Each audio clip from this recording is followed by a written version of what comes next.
Afa'ar'o Yana.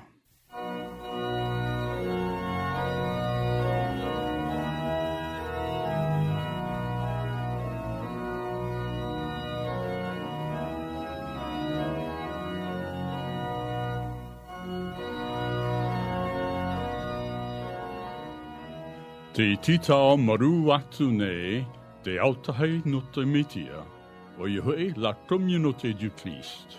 Ia oto paatuana, ia fa'aro oto, ia yetu metia.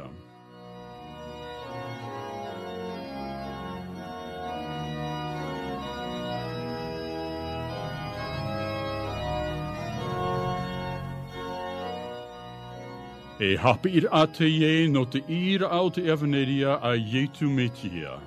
E te aura no te rera I tō tato nei ano tau. E na te whatu tato e haamait e, a wharo ai tato I tanara mau prao.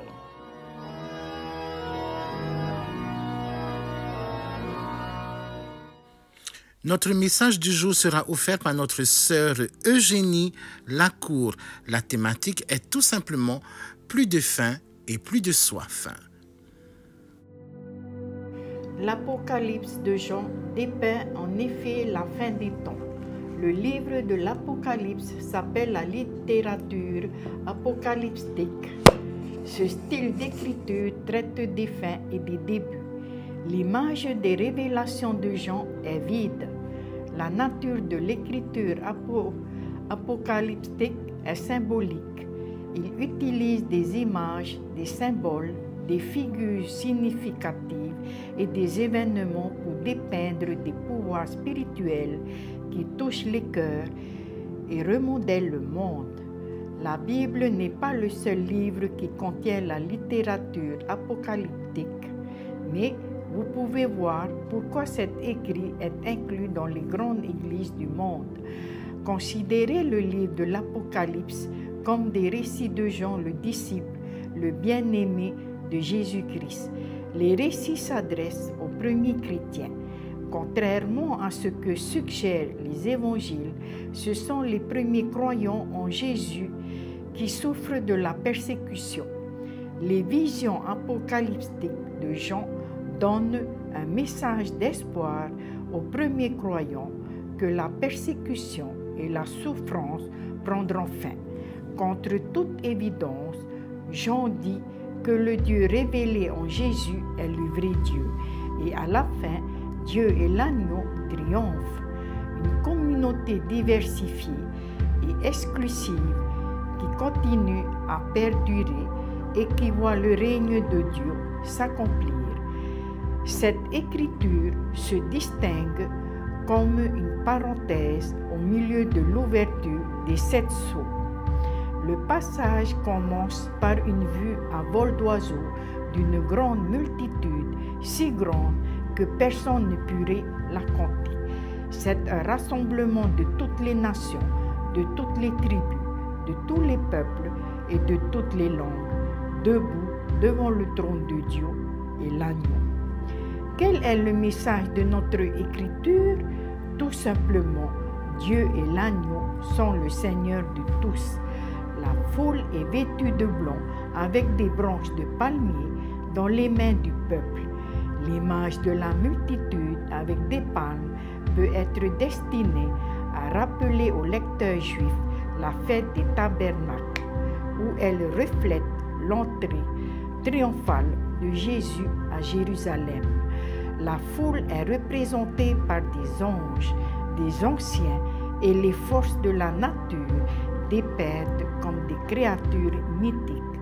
Il s'agit d'une image des habitants de la terre, des forces de la nature et des armées célestes louant Dieu.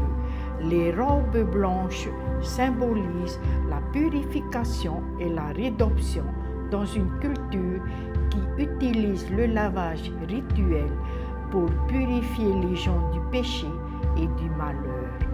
Ils ont traversé une grande épreuve et ils sont lavés dans le sang de l'agneau. Verset 14, le passage utilise un langage ancien et des symboles de sacrifice. Les anciennes religions croyaient que saigner un animal apportait la paix et la faveur entre l'humanité et Dieu. Le sang du sacrifice avait un pouvoir purificateur et une qualité vivifiante. Les versets 15 à 17 nous disent que la multitude arrive à l'autre bout de la lutte. La justice et la grâce viennent sur le peuple.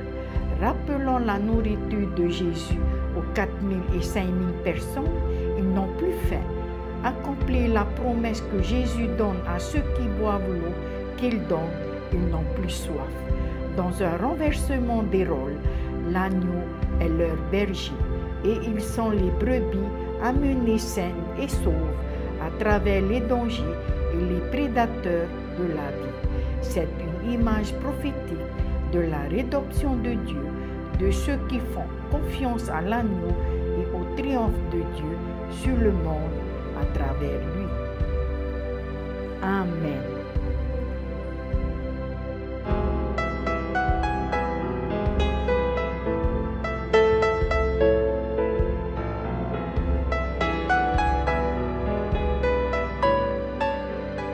E au mohohere, te maumero no te autai o te metia. E o tō atu ana e whaaro mai nei, nā roto atu i tēnei poro i, whaari mai tō mātou mana o te iroa i te aumihara, uruhia mā te horoa tai e no te metia.